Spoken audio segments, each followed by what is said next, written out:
7 April di Provinsi Jambi merupakan langkah sejarah bagi kami Cipayung Jambi yang menyambut kedatangan Presiden Republik Indonesia ke Provinsi Jambi.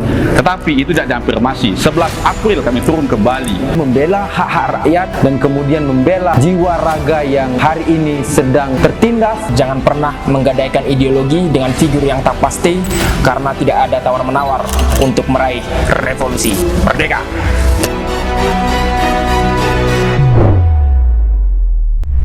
Kenapa sih harus 11 April 2022 dan ini serentak di seluruh Indonesia? Kalau kita berbicara tentang tanggal, tentu yang menjadi tolak ukur ini kita kembali ke pusat lagi kan. Karena gerakan ini itu mengacu kepada teman-teman yang ada di pusat. Memang Cipayung Plus itu tidak serentak melaksanakan pada tanggal 11 April. Memang ada beberapa BEM dan kemudian beberapa elemen mahasiswa lain yang telah mengawal untuk 11 April 2022 ini. Akan tetapi teman-teman Cipayung itu juga tidak ketinggalan untuk mengawal persoalan-persoalan kebangsaan ini. Mereka ada yang turun pada tanggal sebelum tanggal 11 dan juga ada juga yang turun pada tanggal 11 sampai tanggal 21 itu. Nah, yang jadi persoalan kita hari ini kenapa bisa serentak ini?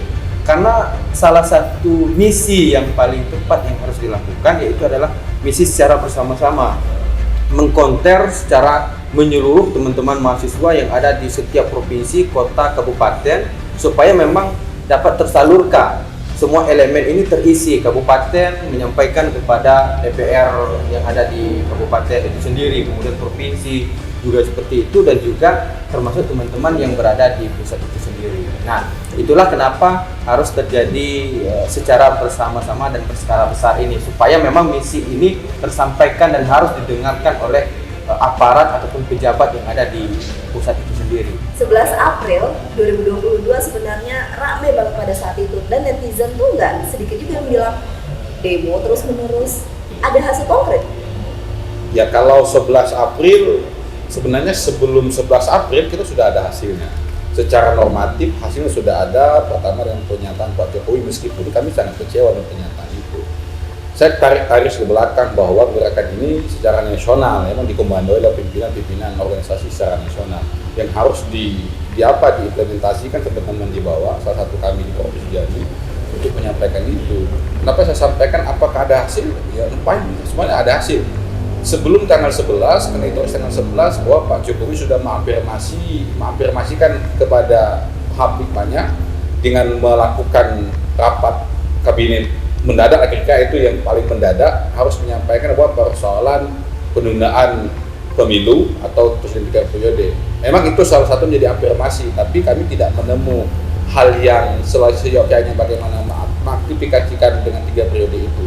Tapi dengan sudah dibumikannya 11 April 2022, ini merupakan legitimasi daripada perjuangan mahasiswa, termasuk Cipayung, elemen yang lainnya. Secara normatif kebijaksanaannya tidak menyangkut daripada harus tanggal 11 ada momentum, tidak. Tapi ini merupakan hasil konstitusional, tanggal 11 harus seluruh aksi mahasiswa di seluruh Indonesia yang mengafirmasikan bahwa kedepannya kalau saya itu di tanggal 21 nanti akan ditagih lagi janji-janji itu. Di Jambi ada 4 tuntutan. Untuk wilayah lain di Indonesia, apakah tuntutannya sama? Ya, kalau yang kami lihat bahwa tuntutan-tuntutan yang disebarkan oleh pusat kurang lebih sama, hanya saja mungkin ada beberapa poin yang penambahan, contoh misalnya seperti penurunan pajak, PPA dan lain sebagainya, mungkin seperti itu. Tapi kalau untuk penundaan pemilu dan tolak presiden 3 periode, BBM dan lain sebagainya, ya secara garis besar topiknya ya itu. Sering melakukan aksi generasi muda, takut nggak sih di blacklist oleh pemerintah, bahkan kalau di Orde Baru yang lalu hilang dari peredaran? Kalau bagi kami itu adalah nilai perjuangan. Kalau seandainya di blacklist kemudian nantinya ditangkap dan lain sebagainya, itu adalah bagian daripada perjuangan yang telah kita lakukan. Dan kemudian kalau sampai itu terjadi, satu sisi lain ketika katakanlah ini kita contohkan, ada salah satu dari kami mahasiswa yang ditangkap atau kemudian dipenjarakan, tapi kami membawa muatan-muatan kebenaran, itu nilai poin menjadi seorang aktivis itu grade-nya itu tinggi. Jadi tidak bisa diukur dengan apapun itu. Tidak khawatir tidak memiliki masa depan. Tidak khawatir dengan apapun yang akan terjadi, karena itu adalah bagian daripada perjuangan. Ketika kami sudah masuk ke dalam organisasi, karena kami sudah komitmen untuk menjadi aktivis, maka kami harus siap dengan risiko-risiko yang sudah ada di depan mata ini. Presiden Joko Widodo sebelumnya sudah berulang kali sebenarnya menyatakan tidak ingin 3 periode. Bagaimana menurut kalian? Ya sebenarnya kalau disampaikan bahwa Pak Presiden Jokowi tidak sudah mengafirmasi itu, sebenarnya yang saya lihat hanya sekali kalau tidak salah. Sebelum ini Pak Jokowi hanya memberikan pernyataan-pernyataan yang diplomatis. Contoh, saya akan taat pada konstitusi yang disampaikan oleh Pak Jokowi. Nah, kekhawatiran inilah menurut kami pada pernyataan ini ada sedikit ruang, karena yang membuat daripada perundang-undangan itu adalah legislatif, bukan eksekutif. Ini yang menjadi ketakutan kami, bahwa jangan nanti ketika misalnya mendekati 2024 tiba-tiba ada undang-undang kejutan nih bahwa bisa 3 periode. Kan legislatif yang mengatur, bukan eksekutif. Nah, kalau misalnya Pak Jokowi mengatakan bahwa apapun yang terjadi, bahwa konstitusi melegalkan 3 periode sekalipun saya tidak akan naik, itu menurut saya baru konkret. Itu menurut kami baru konkret. Tapi kalau hanya disampaikan bahwa saya akan taat pada konstitusi, ini masih jawaban diplomatis dan politis. Karena jelas yang membuat undang-undang itu adalah legislatif. Sebenarnya kalau menurut hati nurani kalian, Presiden Jokowi mungkin ikut berperan nggak sih dalam kekisruhan aksi yang membuat kalian turun ke lapangan, atau oknum-oknumnya yang turut menggoreng isu-isu 3 periode dan lain sebagainya? Ya, kalau secara normatif kebangsaan memang kita melihat Pak Jokowi lahir dari demokrasi, ya, dari sistem demokrasi. Tapi kekuasaan presidensial di Indonesia ini kan memiliki afirmasi daripada kebijakan nasional, kebijakan parlemen, dan kebijakan ya DPR dan semua elemen penting juga. Kenapa kami terus mendorong Pak Jokowi untuk menyampaikan pernyataan yang seyogyanya sebagai bapak bangsa? Karena kami tidak mau nanti sistem negara ini berubah secepat kilat. Itu nggak bisa khawatir. Indonesia hari ini memiliki sistem negara yang presidensial, kepala negara, kepala pemerintah dipegang oleh presiden. Tetap MPR kita tidak punya fungsi lagi. DPR hanya sebagai legislator untuk melegitimasi apa jadi kebijakan negara. Nah, kalau nantinya afirmasi daripada 3 periode penundaan ini dilakukan oleh sekelompok koalisi yang mendorong Pak Jokowi untuk terjepit pada posisi untuk melegitimasikan 3 periode, ya kita tidak tahu negara kita ini mau dibawa kemana lagi, kira begitu. Kita sudah reformasi, kita sudah revolusi ketika dimenangkan oleh para penjajah dari Bung Karno. Apakah mungkin di 2022 ada revolusi lagi, membuat bentuk negara monarki, oligarki, ataupun parlementer, dan sebagainya? Itu kita takuti.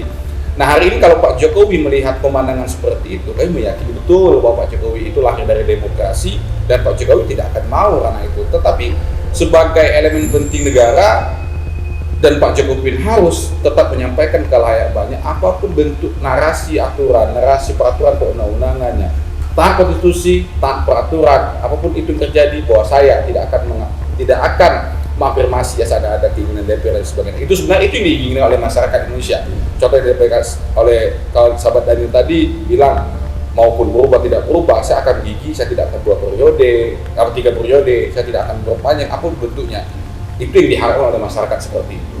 Informasi terakhir, Ketua Bawaslu dan Ketua KPU RI sudah dilantik, dan informasinya adalah anggaran penyelenggaraan pemilu ini bisa 4 kali lipat.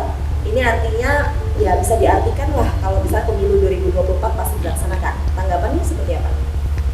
Iya, kalau persoalan pemilu sebagaimana yang telah ditetapkan pelantikan yang diselenggarakan untuk Bawaslu dan juga KPU, memang narasi itu menguatkan bahwasanya akan tetap dilaksanakan 2024 ini. Tetapi yang menjadi persoalan hari ini itu narasi-narasi yang dibangun. Kalau kita berkaca ke belakang, kalau kita melihat, kami melihat narasi-narasi yang dibangun ini terkait perpanjangan masa jabatan presiden, kemudian pemilu itu ditunda, itu adalah narasi yang dibangun oleh pengusaha ataupun katakanlah elit politik dan juga cukong-cukong yang ada di belakang, yaitu yang menginginkan adanya presiden ini tetap masa jabatan itu bertambah ataupun lain sebagainya. Karena kalau sampai terjadi, maka itu disebut dengan pengkhianatan konstitusi dan juga melanggar daripada amanat informasi yang telah diperjuangkan, kemudian yang juga sudah diperjuangkan dan dipertahankan sampai sejauh ini. Kalau sampai ini bisa dirubah dan diotak-atik oleh pemerintah itu sendiri ataupun yang memangku kebijakan itu sendiri, maka ke depan ketika siapapun yang akan menjadi pemimpin, mereka akan bisa melakukan hal-hal yang sesuai dengan apa yang mereka inginkan. Nah, itulah yang menjadi kami selaku mahasiswa untuk menjaga amanat informasi yang telah dibangun pada tahun 1998 itu. Oke, kita balik ke belakang, tanggal 7 April 2022 dan ada laporannya tindakan represif oleh oknum kepolisian. Ini benar? Ya, 7 April ketika kami menyambut kedatangan Pak Jokowi ke Provinsi Jambi, kami melaksanakan aksi. Sebenarnya aksi ini sudah kami komunikasikan dengan semua pihak. Kami meminta space atau ruang untuk menyampaikan apa yang menjadi keluh kesah masyarakat dan afirmasikan dengan kami ke Pak Presiden, begitu. Tetapi di lapangan kami menemukan kebutuhan, menemukan diplomasi yang tidak ada berujung. Akhirnya pihak keamanan dari kepolisian berusaha untuk pukul mundur. Berarti tidak diberikan tempat, tidak diberikan ruang. Saya nyatakan tidak diberikan ruang. Akhirnya kami dipukul mundur. Pertama kejadiannya itu di depan Masjid Al-Falah ketika kami ingin mendatangi Pak Jokowi di Pasangan Sodo. Tapi ketika itu space tidak kami dapat, ya kami konsolidasi kembali dan kami menyatakan untuk menyambut Pak Presiden ketika di bandara. Ketika di bandara pun ternyata kami menemui jalan buntu, tidak ada diplomasi, negosiasi dan lain sebagainya. Akhirnya dipukul mundur lagi.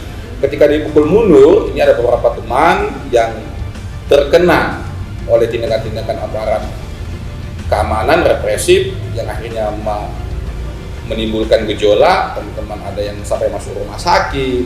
Begitupun saya yang secara normatif itu diseret dan diaksikan dari pasukan. Akhirnya kami mendapatkan persoalan-persoalan yang bagi kami ini tidak patut kami dapatkan. Berapa orang? 7 orang. Semuanya masuk rumah sakit atau tidak? Tidak, masuk rumah sakit 2 orang. Apa yang terkena pada fisiknya, apa yang terjadi? Kalau teman-teman kita yang masuk rumah sakit, ketika belum masuk rumah sakit itu kita kelihatan ada cairan merah yang keluar dari wajahnya, itu entah pelipis, entah hidung atau bibir, yang itu disempat dirawat intensif di rumah sakit. Di rumah sakit kami yang ke rumah sakit dan ditanya, memang teman itu mengalami beberapa pukulan. Memang sampai hari ini kami melihatnya itu adalah tindakan yang bagi kami tidak sepantasnya dilakukan oleh aparat kepada kami, karena bagi kami ini bagian bentuk daripada bagaimana demokrasi di Indonesia. Oke, laporan terakhir seperti apa di kepolisian? Ya, laporan terakhir kebetulan kemarin saya mengkawal kader-kader teman-teman bahwa yang saya laporkan itu ada 3 orang. Satu masuk rumah sakit, dan kemarin itu mereka sudah dimintai keterangan, interogasi dan lain sebagainya, serta bukti-bukti video, foto, supaya bagaimana tindakan represif ini bisa diproses oleh pihak Propam Polda Jambi. Komunikasi terakhir seperti apa? Komunikasi terakhir mereka mengatakan ini akan kami proses secepatnya karena memang sesuai arahan dari Kapolda itu yang disampaikan. Ya, kami mendukung daripada konsistensi ini, tapi kami harus tetap mengkawal daripada isu-isu ini. Ada deadline-nya sampai kapan kalian ini menunggu? Nah, saya sudah menanyakan itu sebenarnya kepada pihak Propam, mengingat bahwa ini jangan diperpanjang, takutnya nanti ada goreng-gorengan isu ini menjadi basi. Saya sampaikan itu, tetapi jawabannya tetap diplomatis bahwa kita akan memproses ini secepat mungkin, ditunggu saja. Nanti akan kita berikan pokoknya hasil yang paling maksimal. Itu yang bagaimana kondisi teman-teman yang terkena tindakan represif itu sekarang? Kalau untuk kondisi teman-teman, ya alhamdulillah saat ini mungkin sudah bisa beraktivitas, walaupun masih ada dampak-dampak daripada pemukulan, ya seperti kepala memar, kemarin bibir pecah dan lain sebagainya. Tapi alhamdulillah saat ini sudah bisa beraktivitas. Tapi itu dipastikan memang oknum kepolisian yang melakukan? Seperti ini, kalau di video itu jelas ada oknum kepolisian yang melakukan tindakan represif itu. Tetapi Kan ada memang yang seperti masuk rumah sakit, kita tidak memiliki banyak bukti karena memang sudah dipukul mundur, tindakan represif dilakukan sehingga kader ini dibawa langsung ke rumah sakit.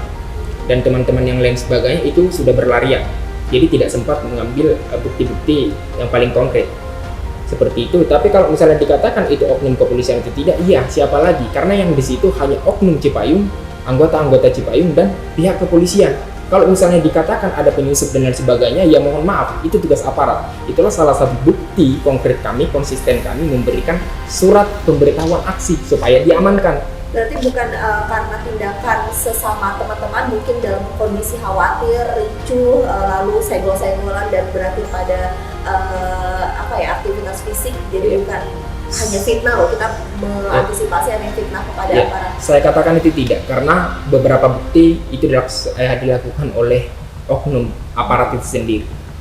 Ada video, foto-foto dan lain sebagainya itu bahwa betul-betul dilaksanakan oleh aparat. Lain, bagaimana sih teman-teman mengantisipasi adanya ini benar-benar pure, tidak ada tunggangan dari pihak lain yang berkepentingan terhadap aksi kalian? Ya, yang pertama sebagaimana yang kami lakukan dalam beberapa hari ini, aksi yang dilaksanakan, bahwa kami bisa memastikan khusus untuk kelompok Cipayung Plus yang turun kemarin itu memang tidak ada tunggangan dan tidak ada kepentingan lain selain kepentingan untuk menyalurkan aspirasi rakyat Indonesia, dan yang terkhusus itu adalah rakyat Jambi sendiri. Karena ada beberapa juga Kak yang saya cukup kecewakan dalam beberapa tuntutan yang telah disampaikan ini, yang digoreng ini oleh pemerintah dan lain sebagainya.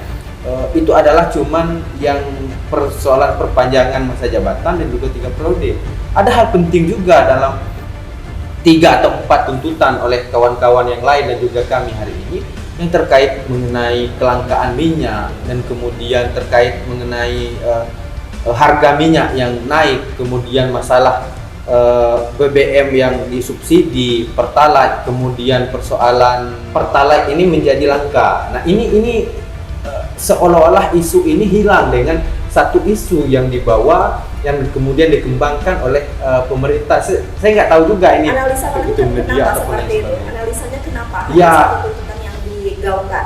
Satu sisi lain, saya melihat opini yang sedang digiring ini, maksud saya opini yang tidak mau ini orang melihat persoalan minyak lah, persoalan BBM dan lain sebagainya, sehingga titik fokus daripada mahasiswa itu cuma 3 periode. Padahal kalau satu sisi lain memang betul dalam ketika pelaksanaan ini memang pemerintah, memang presiden sudah menanggapi ini. Nah, saya ragu ini dibentur-benturkan antara yang demo kemudian yang bagian daripada pemerintah itu memang memfokuskan mahasiswa itu terhadap satu titik fokus opini, sementara opini 2 ini, tuntutan 2 atau 3 sampai 4 ini itu tidak terlalu dihiraukan oleh mahasiswa. Nah, ini cukup kita sayangkan. Sementara yang digoreng, yang dihebohkan di media sosial, kemudian di berita-berita ataupun lain sebagainya, itu hanya yang 3 periode ataupun perpanjangan penundaan pemilu itu saja. Ini yang cukup kita sayangkan selaku mahasiswa itu sendiri. Rilis terakhir Presiden Jokowi juga mengatakan bahwa ini menteri-menterinya harusnya mengkomunikasikan harga naik, tadi Pertamax naik, minyak goreng langka dan lain sebagainya. Jadi begini sebenarnya, kita ini agak kebingungan dengan sistem pengaturan peraturan tentang Menteri Pedagang dan lain sebagainya. Pertama saya tarik, kenapa minyak goreng itu sampai langka? Memang dalam psikologi kemasyarakatan Indonesia ini kan banyak yang berpikirnya itu kekhawatirannya lebih panik daripada hal yang belum diinginkan. Nah, yang kami tegaskan pertama itu memang hari ini kita kategorikan minyak goreng tidak selangka beberapa hari yang lalu ya. Tetapi hari ini ada yang menjadi titik intisari yang tidak sejelas yang dijelaskan oleh pemerintah. Contoh, pemerintah benar mengambil atau mencabut nilai minimum, jualan minimumnya yang dicabut. Dulu nilai minimum itu sekitar 14.000 per liter. Hari ini dicabut oleh pemerintah dengan dasarnya supaya diatur oleh pemerintah daerah masing-masing. Tetapi ini menjadi bumerang bagi masyarakat. Contoh hari ini, tidak ada lagi minyak goreng yang di angka 14.000. Berharap ketika nilai itu dicabut ada minyak goreng yang harga 10.000, gitu kira-kira. Tetapi hari ini tidak ada. Ketika nilai head yang dicabut, dan nilai maksimalnya itu tidak diatur, maka apa, minyak goreng itu melambung sampai 28.000. Jadi yakin nggak tuntutan kalian terhadap dua kebutuhan masyarakat tadi diikutin oleh pemerintah?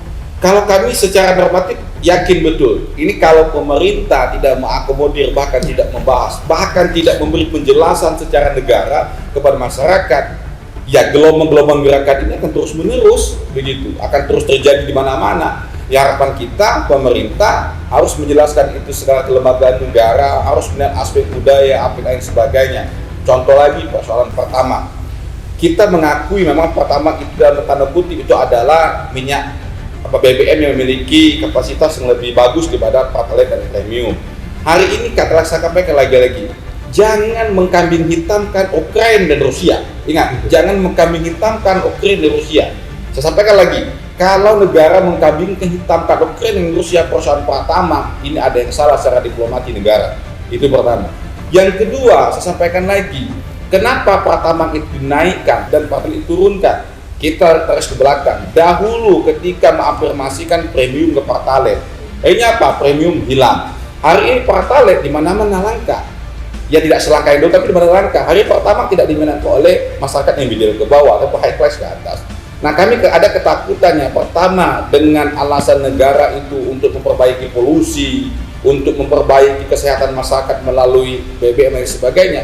Bagi kami, secara keilmuan, keakademisi kami yang bahwa alasan pemerintah itu tidak masuk logika, tidak masuk akal. Apalagi ini bicara tentang konsekuensinya, ada afirmasi dan geopolitik antara Ukraina dan Rusia. Kami sangat menyayangkan itu. Yang terpenting bagi kami adalah ketika ini kebijakan negara, ketika ini kebijakan pemerintah, ayo sampai ke saya banyak ke masyarakat. Deadline kalian kapan menunggu jawaban ini direalisasikan oleh pemerintah pusat? Kami mendeadlinekan ini sesuai dengan konsolidasi nasional, ini akan berakhir ketika di tanggal 21. Ketika tanggal 21 April ini tidak diafirmasikan oleh negara, ya kami tidak menutup kemungkinan ada konsolidasi nasional lagi, konsolidasi daerah lagi, akan mendorong semua pemerintah daerah, provinsi maupun kabupaten untuk mengafirmasikan kebijakan ini kepada negara, ke pusat, supaya apa? Supaya memang tuntutan masyarakat, tuntutan mahasiswa ini diafirmasikan oleh negara, memang kebenaran yang harus dilaksanakan oleh pemerintah ini. Tetapi kalau pemerintah masih menggunakan people power-nya dengan menggunakan bahwa negara menggunakan sistemnya, ya saya tidak bisa menjamin bahwa negara dalam keadaan baik-baik saja. Berarti akan tidak baik-baik saja kalau tidak direalisasikan tuntutannya.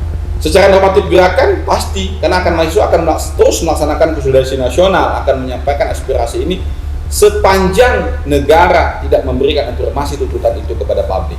Tapi aksi kalian tidak berujung pada menuntut mundur dan turunnya Presiden Joko Widodo dari singgasananya kan? Iya, kalau kita lihat isu-isu yang dibawakan, wah sangat sedikit yang menjadi hak kami sebagai mahasiswa. Apa dasarnya kami menurunkan Presiden Joko Widodo? Apa dasarnya? Itu tidak ada.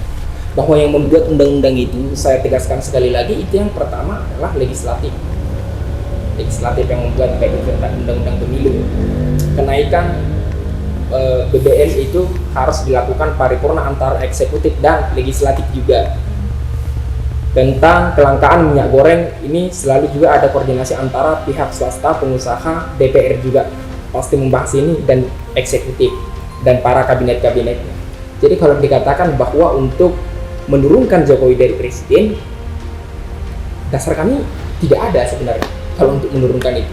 Tapi harapan kami jangan isu ini dibawa-bawa seakan-akan kami ini mahasiswa yang tidak punya dasar dan dikait-kaitkan supaya kami ingin menurunkan Pak Jokowi. Saya tegaskan, kami secara objektif kami tidak ada berniat untuk menurunkan Presiden Republik Indonesia Joko Widodo. Tetapi terimalah apa yang menjadi aspirasi daripada mahasiswa. Jangan sampai gelombang-gelombang gerakan ini terus berlanjut. Ini akan merugikan negara secara psikologi maupun sosiologi.